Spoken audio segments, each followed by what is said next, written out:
On today's episode of the Going Commando podcast. The first quarter of the NFL season is in the books, and the Washington Commanders are 3-1 and in first place. We're going to break it all down from Jayden Daniels to Brian Robinson to Terry McLaurin, the defense and everything in between. We break down the first quarter and get you ready for week 5 against the Browns. So without further ado, let's get the show started.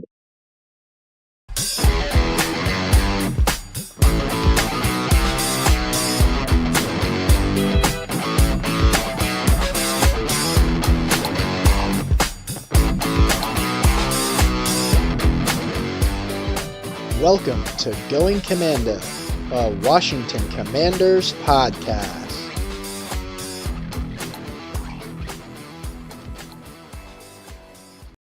Good evening and welcome to Going Commando. My name is Tom, here with my co-hosts Chris and Clark.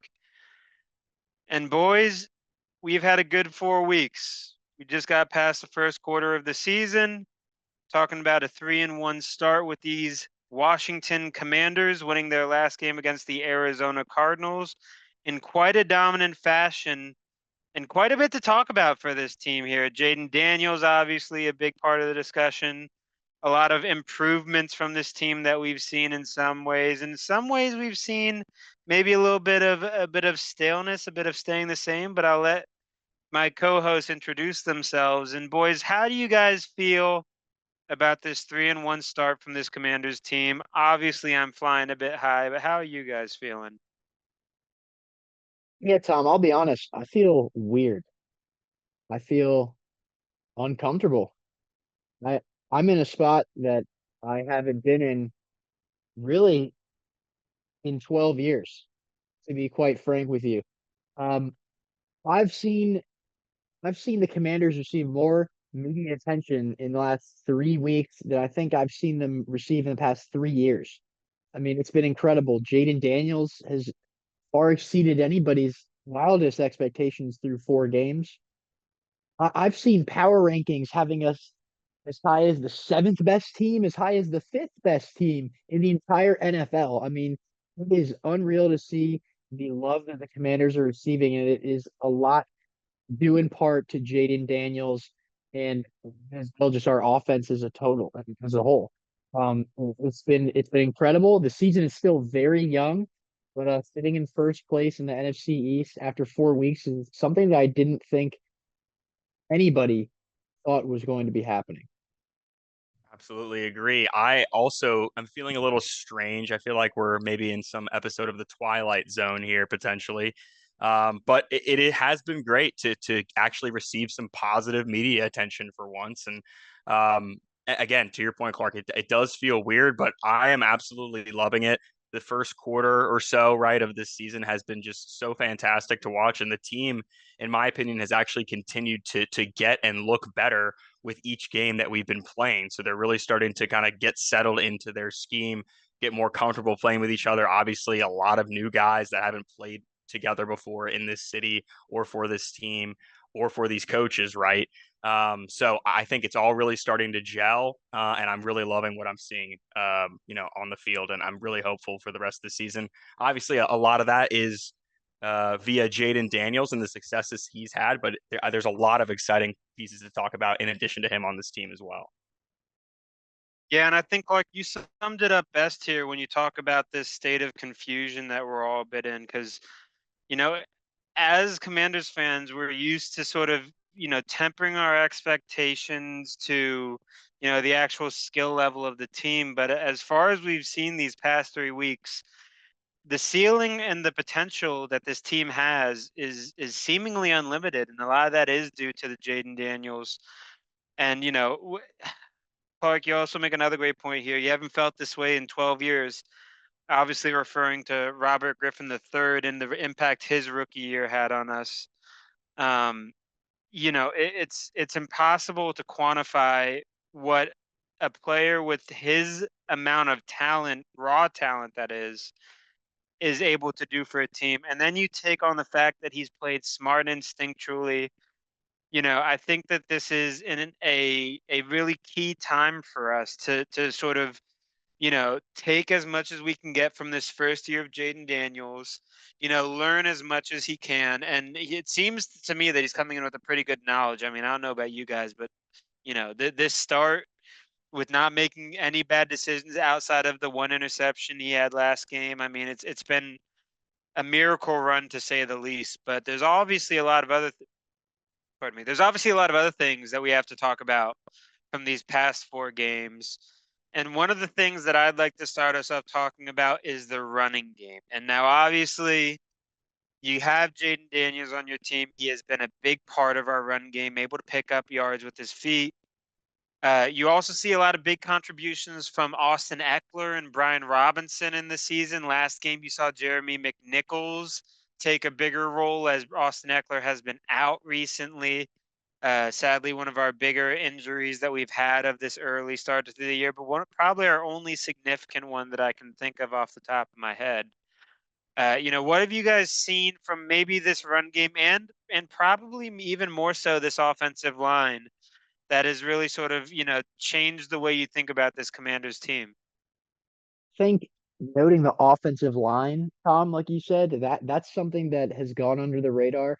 That is an area of this team, I think, coming into the year that you could look at that group and say that's one of the groups we have the most uncertainty about on the team.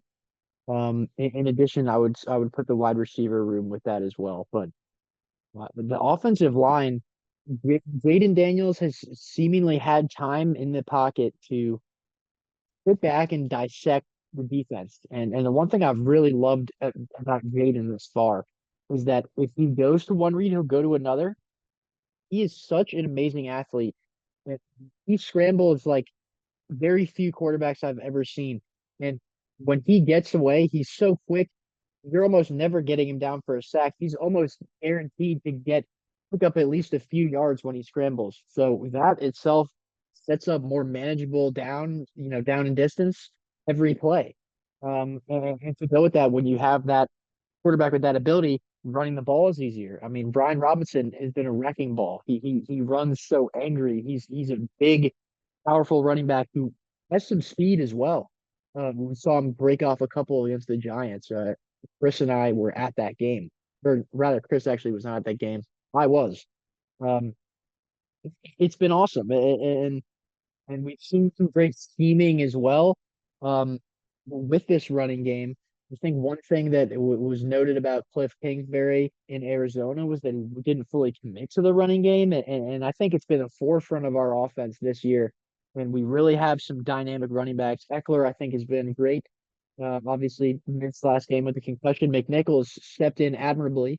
He's been great in pass coverage as well. So, yeah, the run game, all 3 or 4 facets of it, have been fantastic, and that offensive line as well, a big pleasant surprise.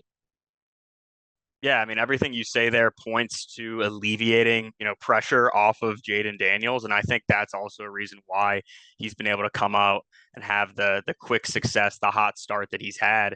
Is because, to some of your points, the O-line has been surprisingly good and quiet in a good way, right? There has been some penalties here and there on some games, but overall, in terms of allowing pressure, they've kept him pretty clean. And obviously, hits come out when he starts going outside the pocket, or I think as well, Jayden Daniels with his running capability, he's also able to maybe cover up or mask when the O line, screws up or things of that nature as well. So I think that there's that to be said as well. But overall, I'm very pleased with how the O line's been playing. I think a lot of those guys we brought in, like Nick Allegretti, I know he got a little banged up last game. Hope he's good for next week.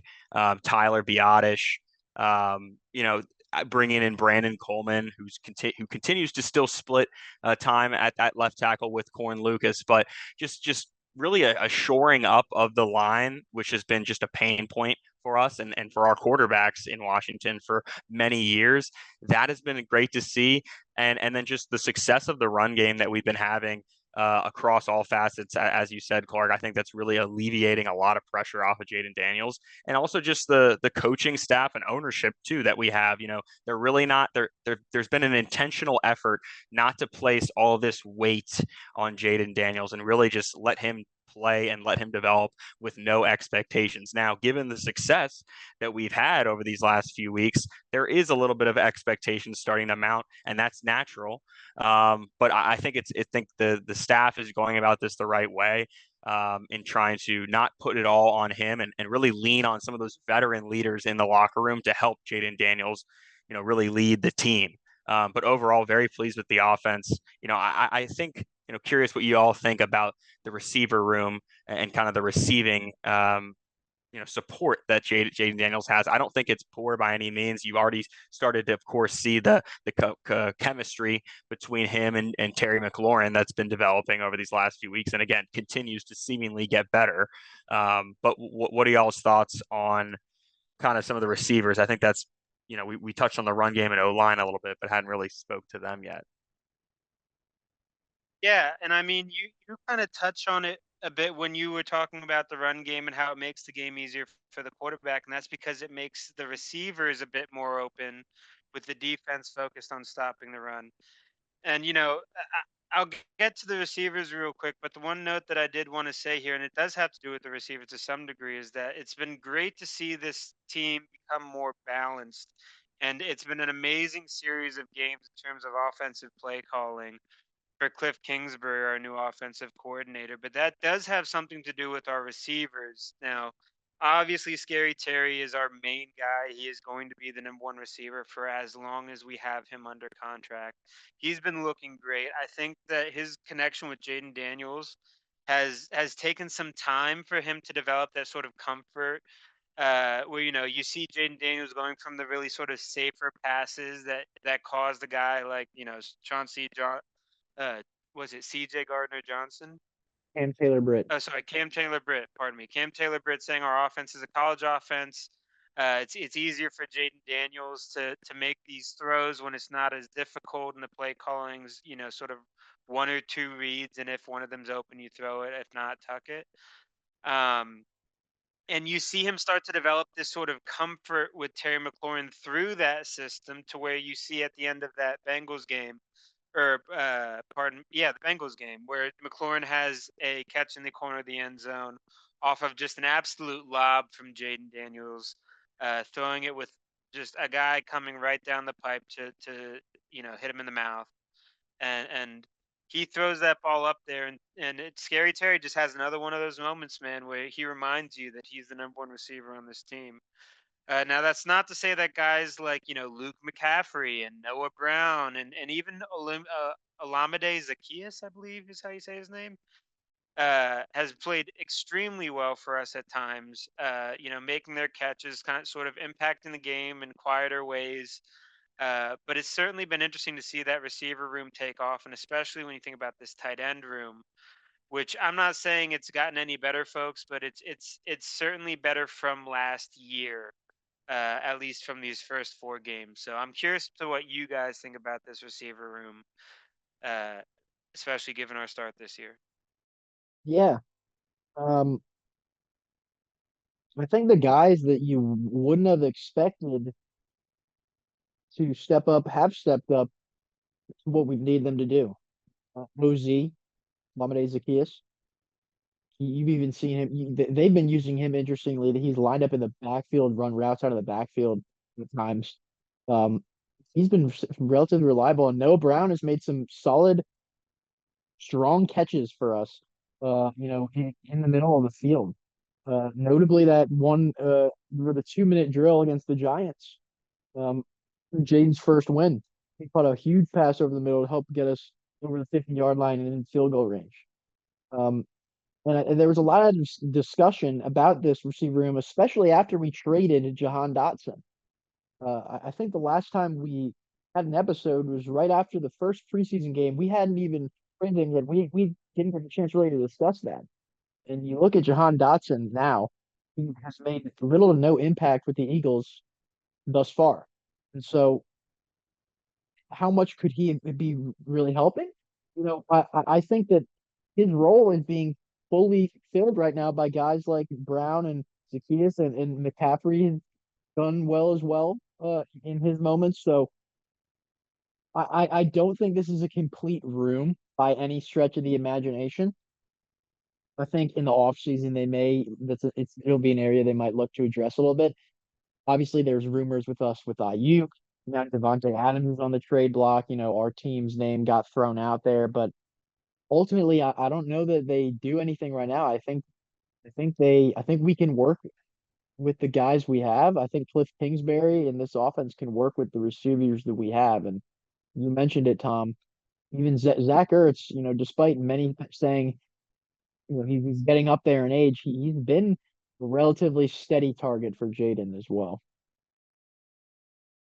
Yeah, I agree. I think Ertz is an underrated uh, piece of this offense, and again, just such a critical veteran to have in that locker room for those offensive guys, for the tight end room for sure, but also just the entire offense. And like in the clips that I've seen of practice or of camp or sidelines during games or whatnot, I see a lot of Ertz around, and he seems like a really good teammate as well. So I think that was a knock out of the park choice. Not saying he's going to have an insane year numbers wise or anything like that, but I just think from an impact perspective and also security type blanket for a guy like Jayden Daniels in his first year. Great. Really liking what I'm seeing out of Ertz and I'm hoping to really see that spread into Ben Sinnott. We really haven't gotten a chance to see too much of him from a receiving standpoint this year, but I do think they are planning on unleashing him a little bit more in the near future, and I'm looking forward to seeing that. John Bates even had a catch in the most recent game as well. So I think overall, pleased with the tight end room. They're doing what needs to be done and playing at a high enough level to not be a liability on the field as well. And then Yeah, just to yeah, go ahead, Clark. just one point on that as well. I think that Kingsbury has implemented the tight ends in a unique way this year. Again, the Cardinals game, we saw some formations with all three of them on the field at the same time. In certain run blocking schemes, and whether they're all lined up on the line of scrimmage. I think we've seen Sinnott line up in the backfield. I think he played a little fullback in college as well. So all three of them bring different skill sets, and yeah, I know the tight end room of the Rivera era was of very high contention, but this has been interesting to see, and I feel like we've been using them and their talents in more interesting ways. I guess obviously small sample size through 4 games. Yeah, I think it's just great to have a offensive coordinator for once that's actually seemingly calling plays that play to the strength and talents of the players they have on the roster. Again, something that we haven't necessarily seen, especially last year with Bieniemy, where it was clearly trying to shove a square peg into a round hole, and it's just again a breath of fresh air to have someone who seems competent and knows what they're doing, and puts their players in a position to be most successful. And so that's what I'm seeing so far, and that's what I hope to continue seeing out of Cliff. Yeah, and I think one thing that you did touch on there, Clark, that I didn't really get to talk about was Ben Sinnott, our new tight end. Obviously, second round pick, really important guy out of Kansas State, and he's been a little bit underwhelming at times, but he's done his job blocking. That's for damn sure in the run game, and he's a guy that you can see the potential with him, especially in preseason when you saw him out there. He made a lot of plays. He's been sort of he's been more of a role player as we've gotten into the regular season as a whole. But I think one interesting comparison that there is to make here is Zach Ertz to Logan Thomas, sort of playing that similar veteran tight end role. Obviously, Logan Thomas a little bit different transitioning to the position later in his career. But, I got to say, outside of one touchdown by Logan Thomas, pretty comparable first 4 games between the two. Let's hope that it's not the same career trajectory with the Commanders that it was for Logan Thomas as it is with Zach Ertz now. But I think this is a great time to talk about another unit which had maybe even a bit more expectations heaped onto them with our head coach signing of Dan Quinn. Obviously, the defense, Dan Quinn coming from the Dallas Cowboys, the dominant defense being the defensive coordinator of the Cowboys. And, I think this has been a really interesting defense overall. We had a lot of signings maybe some underwhelming signings for that, to that point. But I'm curious to hear what you guys got to say about this defense through the first 4 games. Obviously, doing enough to get us 3 wins. Uh, you know, has them looking okay in my book. What do you guys think? Definitely some concerns still with this defense. I think we've seen them really improve in that last Cardinals game. That was kind of the first game we saw where we were getting consistent pressure. We had some sacks against the Bengals too, but the first 2 weeks, I mean, they didn't obviously look great against Tampa Bay. The Giants game we did win, but they were scoring some touchdowns. I, I think the D line has come together a little bit. It's taken some time for them to get ready. I do think this is not a complete unit. I've been pleased with the linebacker play, especially from a tackling standpoint. Luvu, I think, has been great, and it looks like he's been a solid leader out there. Um, but our secondary, that's where we're gonna have a lot of questions. They played better against Arizona, but I am not sold on the secondary whatsoever. I think Chin has been a great against the run. I've seen him come up with some great tackles for us, but man, it is easy to throw against us from what I've seen. The passing attack against our defense has been great. And the other thing that's been really notable is that we only have maybe one takeaway through the first 4 games. No interceptions. I think we might have gotten a fumble, um, but we haven't really been able to generate turnovers. And sure, when your offense has been as good as it's been through the first 4 weeks, like we've seen, you can get away with that. But going down the stretch, if we think we really can contend in this division, our defense is going to have to generate takeaways and it's going to have to be able to kind of give our offense a little bit of a rest at times.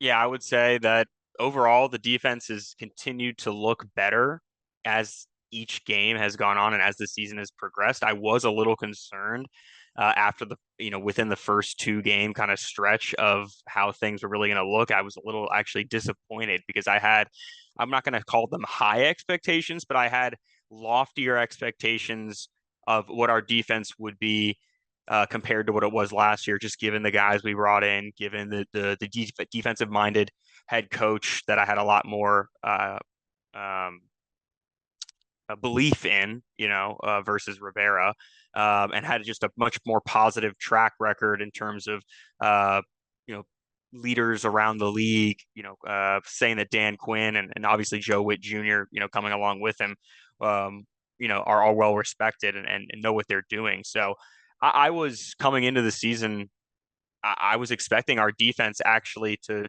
be the lead of this team. I didn't really quite know what we're going to get out of our offense. So I actually had a little bit more confidence, I feel like, in the defense at the start of the season. I think that has definitely shifted as we've progressed here in the season. But overall, I think there's some good things that we've seen and some things that still concern me.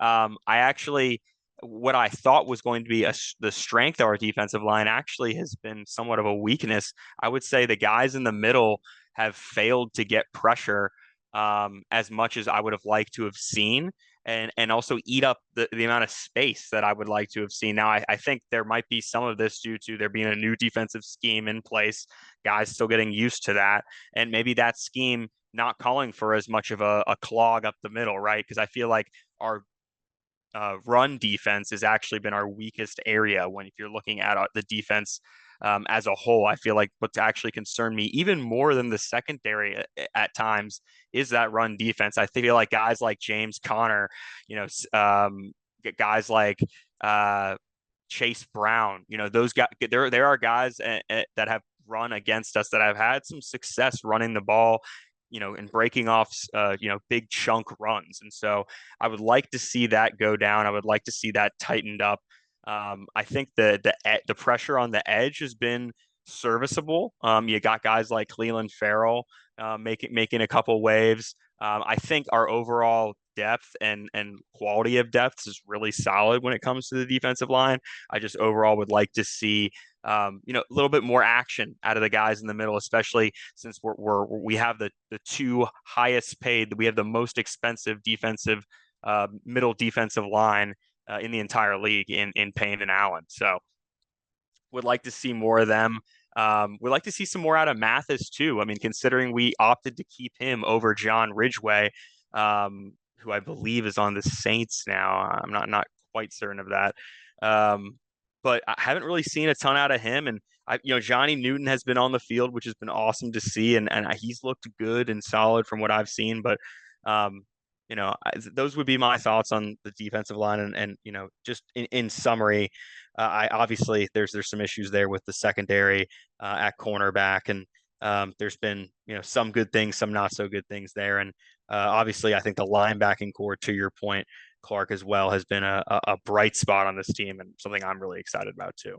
But I'll hand it over to you guys for any other thoughts on kind of secondary or defense altogether. Yeah, I mean, I think that the linebackers are always going to be the bright spot of this team. I mean, you pay a guy like Bobby Wagner and Frankie Louvu, both really exceptional players, admittedly kind of at different points of their careers. Frankie Louvu obviously coming off of a big year with the Panthers, which is an interesting, sort of oxymoron there, as the Panthers had quite a rough year last year, but he was kind of the shining star of that defense. And then Bobby Wagner, sort of a down the line vet, a guy who at one point was considered the best player at his position in the NFL. This was a middle linebacking core that was always going to be the bright spot of the team. I think a guy that you saw show up a lot last game and who was talked about a lot, maybe earlier in his career as compared to now, is a guy like Jeremy Chin, the safety who we took from the Carolina Panthers as well. That guy made a lot of big plays last game. He made some big tackles. He really sort of lowered his shoulder into guys. He's brought sort of a physical presence to sort of the secondary of this team that I don't think we've had in a long time. So I think that's a bright spot thing. And I mean, the one thing that I would say, and I hate to end on a bad note, but this is my final note on the defensive line that I have, is that we seem to have a trouble wrapping up on guys. A decent amount of broken tackles or letting the quarterback escape the pocket that we just couldn't, we couldn't stop those things. And that's really what a great NFL team does at least, once or twice a game, that an amazing NFL team does almost every time they have the opportunity. So, I think that's really sort of a problem area for us. It looked better last game. I mean, we've continued to improve and get more comfortable, especially as a defense as we've gone through. But speaking of comfort, a guy who I think a lot of us might not have been as comfortable with immediately, especially given the statistic that we had four other guys playing his position before him, is Austin Seibert, the kicker for the Commanders. Obviously, a huge talking point. He won us the Giants game in sort of historic fashion. One of the first times a team scored 3 offensive touchdowns and allowed 0 touchdowns from the other team and still lost the game. Austin Seibert, obviously a big part of that, nailing 6 field goals, I believe it was, pardon me, 7, Seven. right? 7 field goals? 7. Oh yeah, I watched every one of those go up through the uprights that game in person. Absolutely, and he was a guy that I think surprised all of us with how much of a comfort he's been for us. I mean, he's really been the bright spot of special teams for this Commanders organization. And that's interesting to say, considering a guy like Tress Way, our punter, is usually the guy that we talk about more and sort of a leader of this team, hasn't been called on as much. But I'm curious as to what you guys got to say about this special teams unit. Really more Austin Seibert than Tress Way, because there's a lot to talk about with him. Yeah, I mean, we've only seen 4 punts out of Tressway all season long. So I think that's a good thing. Give Tress, he's been on the team for quite a while. Nice to give him a little rest from time to time. But Seibert, yeah, he's been great. The one thing I would like to see, and it's good because our offense has been putting him in a position to make not the most difficult kicks. I don't believe we've seen him hit a 50-yarder yet. So I would be interested to see kind of his range. and accuracy from deep, but then again, we haven't asked him to do that yet, and he's been perfect on every other attempt. So uh, that has been a great relief to see that, hopefully we'll have Hybrid with us for the entirety of this year. Something else I'd like to mention about special teams, and it's unfortunate that he was hurt, but I think something that will be great for us going forward is Eckler has been really good on the dynamic kickoff. You saw him return one to start the game against um, the Giants. You saw him have a great return in the Cincinnati game as well.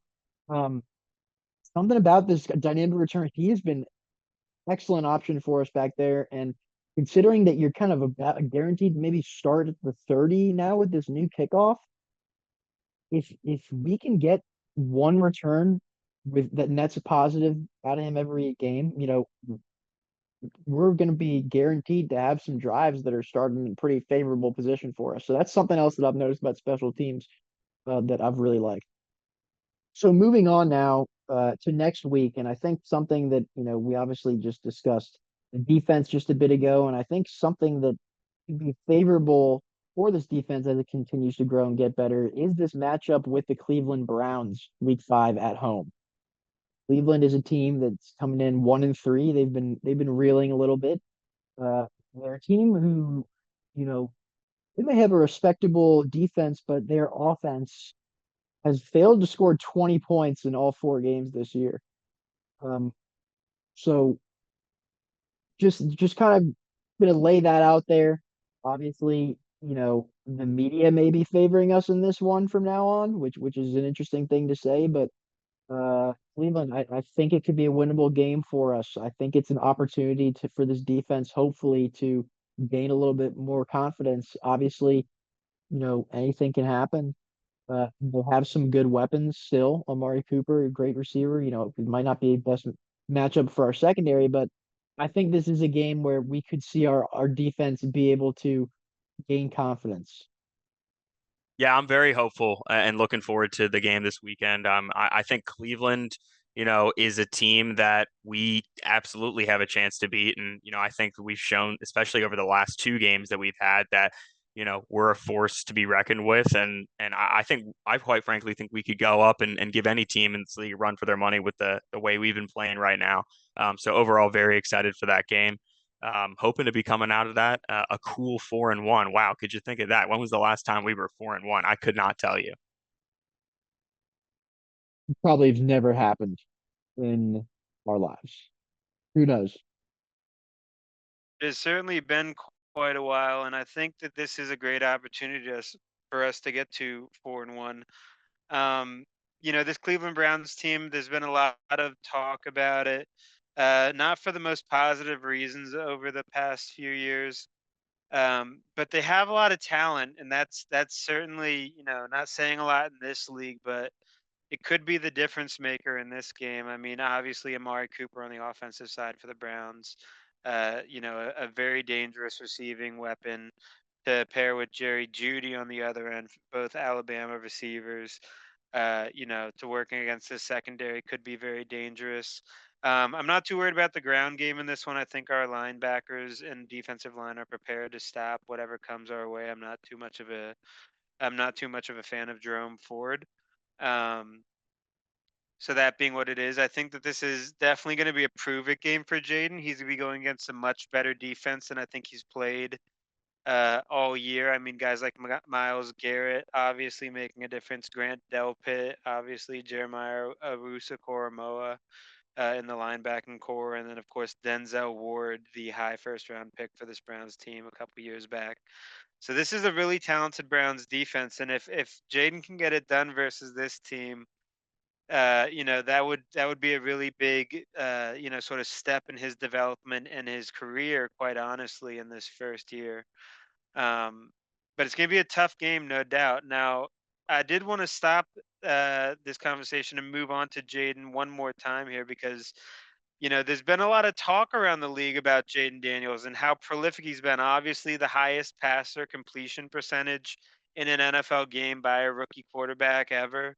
He's been prolific somewhat in his passing, having his first turnover in game 4 a run that sort of compares to C.J. Stroud's last year with throwing interceptions, and obviously the first quarterback to throw a touchdown, the first of the rookie quarterbacks to throw a touchdown, pardon me, this year.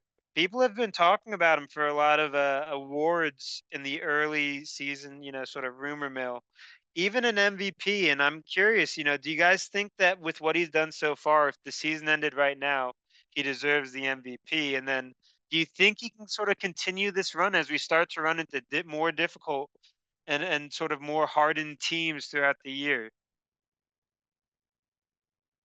Jayden Daniels hasn't shown us anything otherwise. He's the only thing he's shown us is that he's been very poised. He's been a great decision maker, and he runs like no other. I mean, he runs in the same in a similar way to Lamar Jackson. I would even go as far to say it's been really fun to watch. We have been a fun team to watch, and it's because of Jayden Daniels' play on the field. Uh, in terms of MVP as a rookie, that's very difficult. It's obviously a team award. We'd probably have to finish towards the top of the NFC for that even to be considered. But I do think that he's making a very strong case for Rookie of the Year, um, possibly a Pro Bowl nod in his first year if he continues to play at this high level. We've seen him win uh, Rookie of the Week. I think each of the last 2 weeks. He was also not only rookie of the week, he was NFC offensive player of the week. All players in the NFC, not just rookies. So it's really been amazing to see. And again, the media has loved him. They have really been giving us a lot of attention with Jayden Daniels. So, you know, I wouldn't put too much into MVP. I hope he's not. I think from what we've seen, he's done probably a good job blocking out the noise and just playing football. And um, if if if it's going off of what we've seen, I think I would trust him to keep that level head and just going out there and balling. Yeah, if there's one thing I've also been just really impressed with by Jayden Daniels so far is his ability to seemingly keep his cool and not let anything get too big for him at this time. And so, I'm sure he, hears rumors, hears media, whatnot. But if he's anything like he's been able to show what he's capable of, not only on the field but also just from a leadership perspective and just having your head on in the right direction perspective. I think he'll be in great shape, and I'm very interested though to also see that the MVP discussion, how that continues to evolve as the year goes on. Hopefully, with Jayden Daniels right there in the mix of it all the way through. As for any other trade rumors, surrounding this team, whether that's at receiver or really anywhere else. I think to Clark's point earlier, I think this staff is pretty content and ownership group. And as Adam Peters, really in particular, he doesn't seem like the kind of guy who's going to make quick, rash, impulsive decisions. And they seem to be very strategic and thoughtful and methodical in their process of who they bring in and who they don't bring in and who they give big contracts to or not, right? And so, I would actually be surprised if you see a big blockbuster, move or transaction here to bring in, an elite receiver. Would I say no? Not necessarily, but I actually would be against giving up any significant draft capital to get someone here. And I think Adam Peters places a lot of stock and emphasis into his draft capabilities, and he's already, as you can see, already stockpiling picks for next year. So if anything, I think we'll continue to see more of that, if anything, potentially. But again, who knows?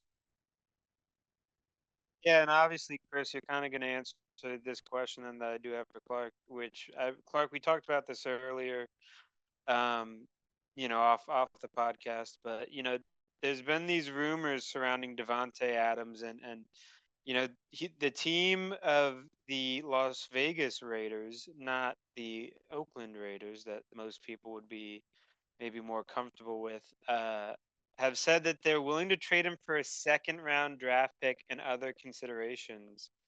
Um, this is something that you and I kind of had a hot debate about. I think that you're a guy that, doesn't believe in necessarily giving up large pieces of this team either. But I'm curious. I mean, a guy like Devonte Adams is a guy that sort of, is a guy that raises the floor. That is, the what you're expecting this team to be at its very base, you know, to a much higher level than originally imagined with this receiving room. And we talked about how positive they've been. But a guy like Devonte Adams could certainly be an X factor for this team. What do you think about the potential that the Commanders might trade a second round pick and some other stuff? Who knows what that stuff may be for Devonte Adams? Immediately, it would be exciting because he's a phenomenal football player. He's one of the best wide receivers in the game. He's in all likelihood a Hall of Famer when his career is over. But I don't know that we're in a rush to spend our draft capital right now for a wide receiver who, let's be honest, is played the majority of his career to this point. He's still good. He's still going to be an effective player, but um, how long do we have him? Is it worth it to trade draft capital with our rookie quarterback right now just to try to go all in this year? Um, you know, I wouldn't be too upset with it because I think it would add another layer to this offense. I mean, you would have two guys on the outside that would just be matchup nightmares every single time. And with the quarterback, with the accuracy and decision making we've seen out of Jayden, I mean, that is just paramount of what having a receiver like that could do for our offense. But I'm not necessarily chomping at the bit to get it done, and I don't think that they will get it done. If anything, they'll wait till the off season to make a move like that or to sign a player like that. I could see that taking place. And another thing I'd like to mention as well is that we could be looking at a Washington Commanders team this offseason that for once might look like a good destination for free agents to come. I mean, really in the past, we would only get guys that we either paid so much to get or they had a tie to the area or the team somehow and it was like coming home. It seems those would be the only free agents we would ever get, especially in the Snyder regime. Now Peters, he's made some great connections throughout the league. Let's say Jayden Daniels continues to play amazing football. All of a sudden you might have guys that want to come be a part of that and build something with that. So I think they're going to wait to the offseason and again, it could be a lot different for us this offseason as potential suitors of free agents. Oh, that certainly may be the case, Clark, but I think that this is a team that has a lot of potential. And with a 3-1 start, hoping to make it 4-1 this upcoming weekend.